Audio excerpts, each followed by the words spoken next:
outside, you want to make sure that you do not film around AC units or anything that makes a loud noise, such as this.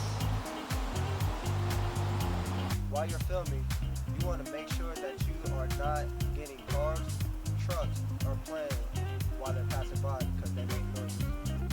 Remember that when you're filming outside, that it can sometimes be windy, so be prepared for the wind. This room that we are in is nice and quiet, but make sure that you watch out for the machines. They make noise.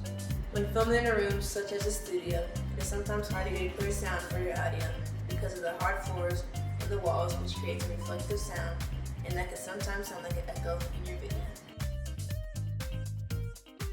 This is a bad location to film because of all the people talking, which creates background noise.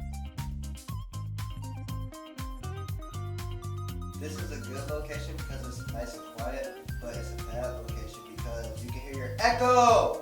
This is a bad location to film because of the close walls, which can create indirect sound.